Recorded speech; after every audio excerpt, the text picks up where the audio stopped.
Masaba Masaba Netflix पर हाल ही में release एक ऐसी सीरीज जिसमें 31 साल की उस लड़की का जीवन है जो पैदा होने से पहले ही बॉलीवुड की सुर्खियों में रही। 1989 में बिन ब्याही मां नीना गुप्ता के घर पर पैदा होना किसी मुश्किल जिंदगी की शुरुआत सा था मसाबा गुप्ता के लिए। वो सवाल खड़ा करती हैं कि इंडियन सोसाइटी में आज भी सिंगल मदर क्यों एक्सेप्ट नहीं की जाती। आखिर उनकी जिंदगियों को औरों की जिंदगी से अलग रखकर क्यों देखा जाता है।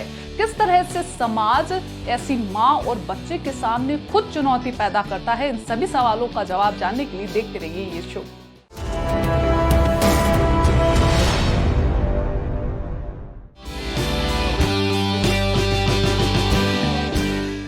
जिस रिश्ते को लेकर हम बात करने जा रहे हैं वहां ये जान लेना बेहद जरूरी है कि बॉलीवुड से ताल्लुक रखना या मशहूर फैशन डिजाइनर होने का अर्थ ये कतई नहीं है कि पितृसत्ता की नजर आप पर नहीं पड़ती या उसका कोई असर नहीं होता।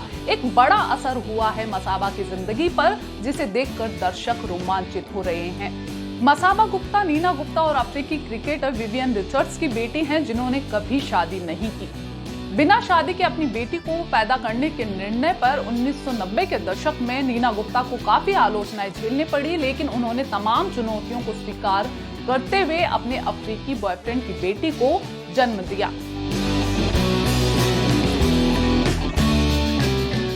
एक सिंगल मदर की बेटी होने के साथ ही अफ्रीकी मूल का होना भी मसाबा के लिए एक चुनौती भरा रहा। अपनी शक्ल और कर्ली हेयर की वजह से वो और बच्चों से अलग दिखाई देती थी, इसीलिए स्कूल में दूसरे बच्चे उनके साथ घुल मिल नहीं पाते थे। वे बताती हैं कि बचपन में वे कई बार रंगभेद का शिकार हुई, लेकिन उनकी मां ने उन्हें मजबूती से थामे रखा।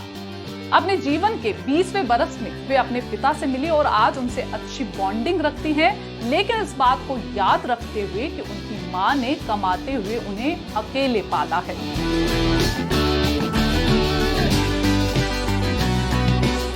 यहाँ कमाने पर जोर इसलिए दिया गया है कि किसी भी सिंगल मदर के लिए कमाने का तनाव क्या होता है ये समझ लेना जरूरी है। नीना गुप्ता, जिन्हें हम स्वतंत्र महिला या डेयरिंग लेडी के तौर पर जानते हैं, वे भी अपने काम को लेकर हमेशा असुरक्षित महसूस करती रही। वो खुद बताती है कि हर बार वो इस डर में जीती रहती कि कहीं ये उनका आखिरी काम तो नहीं, और काम पाने के लिए वे हमेशा कोशिशों में लगी रहती, क्योंकि सिंगल मदर होने के नाते उन्हें पैसे की जरूरत थी और पैसे के लिए काम की।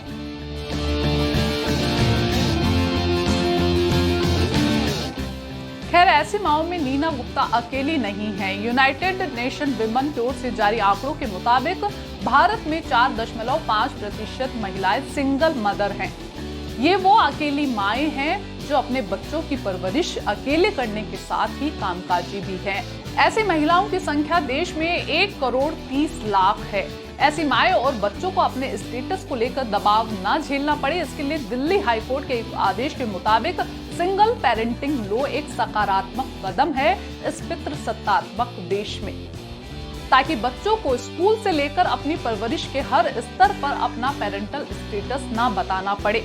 लेकिन सवाल फिर वही कि क्या इस स्टेटस के दबाव से ऐसी माएं और ऐसे बच्चे बच पाते हैं? और इसका जवाब है कि बिल्कुल नहीं बच पाते। जानी मानी बंगाली एक्ट्रेस एकादली खन्ना 2 बेटों की सिंगल मां हैं। वो बताती हैं कि वे जब भी घर से बाहर जाती हैं या छुट्टियां बिताने के लिए जाती हैं तो हमेशा उनके बच्चों से पूछा जाता है कि आपके पापा साथ नहीं आए। ये बहुत बड़ा दबाव होता है किसी भी बच्चे के लिए। हमें हर दिन ऐसे सवालों से जूझना पड़ता है और ऐसे सवालों के लिए जवाब तैयार रखने पड़ते हैं। एकावली खन्ना कहती हैं कि अब समाज के इस मेंटल स्टेटस या कंडीशनिंग को चुनौती देने की जरूरत है। इस बारे में फिल्म निर्माता आनंदिता सर्वाधिकारी कहती हैं कि बाहर के देशों में बिना शादी के IVF से मां बनना एक आम बात है, लेकिन हमारे देश में ऐसा सोचना भी समाज के गहरे विरोध में खुद को उतारने जैसा है। आनंदिता कहती हैं कि जब IVF तकनीक से उन्होंने मां बनना चुना तो आसपास के लोगों से ऐसी बातें उनको सुनने को मिली कि वो किसी के लिए भी शर्मिंदगी का कारण हो सकती हैं, लेकिन उन्होंने समाज की इस चुनौती को स्वीकार किया और वो आज एक बेटे की मां है।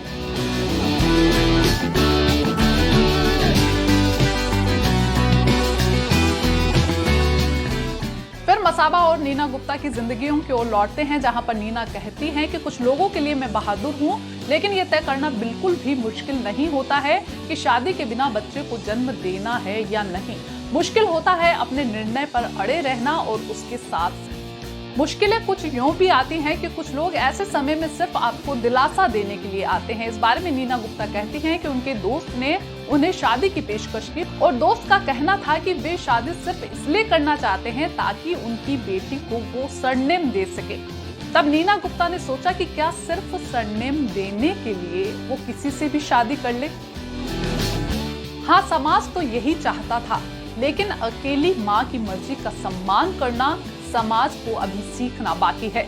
ये शो आपको कैसा लगा और किस तरह के मुद्दों को यहाँ पर उठाया जाना चाहिए, कमेंट बॉक्स में जरूर लिखें। शो को देखने के लिए शुक्रिया।